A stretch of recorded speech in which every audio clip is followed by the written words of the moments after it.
여러분은 첫 번째 목표로 얼마를 모으고 싶으신가요? 1,000만 원일까요? 아니면 5천만 원일까요?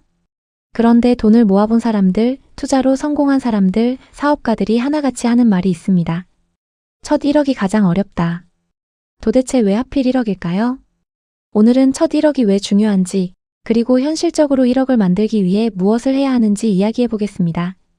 먼저 많은 사람들이 착각하는 것이 있습니다. 1억이 부자의 기준이라고 생각하는 것입니다. 하지만 사실은 그렇지 않습니다. 요즘 서울에서 집 한 채를 사려면 몇억 원이 필요하고 물가도 계속 오르고 있습니다. 1억으로 평생 놀고 먹을 수도 없습니다. 그런데도 많은 사람들이 첫 목표를 1억으로 잡는 이유는 따로 있습니다. 1억은 돈을 벌기 시작하는 첫 번째 규모이기 때문입니다. 예를 들어 연 10%의 수익을 낸다고 가정해 보겠습니다. 1,000만 원으로는 1년에 100만 원이 늘어납니다. 하지만 1억이라면 같은 수익률에서도 1년에 1,000만 원이 늘어납니다. 실력은 똑같아도 결과는 완전히 달라지는 것입니다. 자산이 커질수록 복리의 효과도 점점 커집니다. 그래서 사람들은 첫 1억이 가장 어렵지만 그 이후부터는 속도가 빨라질 수 있다고 말합니다. 두 번째 이유는 선택권입니다. 갑자기 회사를 그만둬야 하는 상황이 생길 수도 있습니다. 좋은 사업 아이디어가 떠올랐는데 시작할 자금이 없을 수도 있습니다. 주식이나 부동산이 크게 하락해 좋은 기회가 왔는데 투자할 돈이 없을 수도 있습니다. 돈이 없으면 기회가 와도 잡을 수 없습니다. 반대로 어느 정도 자산이 있으면 인생에서 선택할 수 있는 폭이 훨씬 넓어집니다. 그래서 돈은 단순히 소비를 위한 수단이 아니라 선택권을 만들어주는 자산이라고도 합니다. 그렇다면 월급만으로 1억을 모을 수 있을까요? 가능은 합니다. 하지만 생각보다 쉽지 않습니다. 예를 들어 매달 200만 원씩 저축한다고 가정해 보겠습니다. 1년에 2,400만 원입니다. 단순 계산으로도 1억을 모으는데 4년이 넘게 걸립니다. 하지만 현실에서는 생활비가 늘어나고 예상치 못한 지출도 생기며 결혼이나 이사 같은 큰 비용이 발생하기도 합니다. 그래서 실제로는 더 긴 시간이 걸리는 경우가 많습니다. 물론 꾸준한 저축은 매우 중요합니다.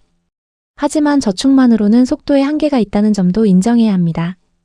그래서 많은 사람들이 소득을 늘리는 방법을 함께 고민합니다.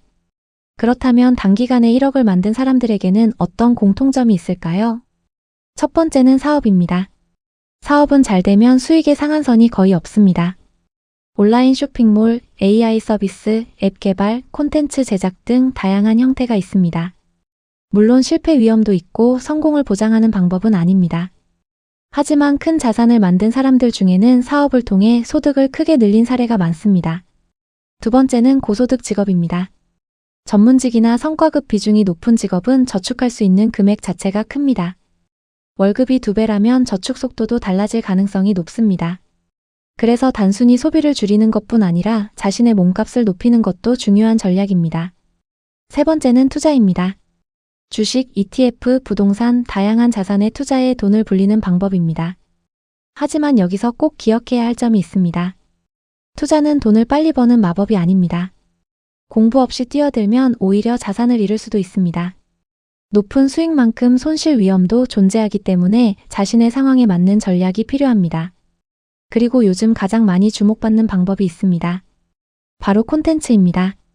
유튜브, 인스타그램, 블로그처럼 한번 만든 콘텐츠가 계속 사람들에게 노출될 수 있습니다. 조회수가 쌓이면 광고 수익뿐 아니라 협찬, 제휴, 상품 판매 등 다양한 수익으로 이어질 수도 있습니다. 하지만 이 역시 모든 사람이 성공하는 것은 아닙니다. 대부분은 성과가 나오기 전에 중단하고 꾸준히 이어가는 사람만 성과를 얻는 경우가 많습니다. 결국 중요한 것은 한 가지입니다. 소비를 줄이는 것만으로는 부자가 되기 어렵고 소득을 키우는 구조를 만드는 것이 더 중요합니다. 본업으로 생활을 안정적으로 유지하고 추가 수입을 만들고 그 수입을 다시 자산으로 바꾸고 자산이 다시 돈을 벌게 만드는 것. 이 선순환이 만들어질수록 첫 1억 이후의 속도는 더 빨라질 수 있습니다. 마지막으로 꼭 드리고 싶은 말이 있습니다. 많은 사람들이 언제 1억을 모으지?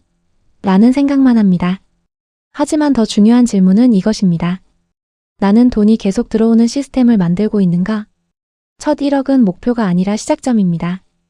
여러분은 지금 1억을 만들기 위해 어떤 준비를 하고 계신가요?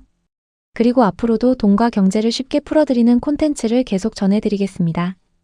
경제 뉴스는 결국 내 돈 이야기입니다.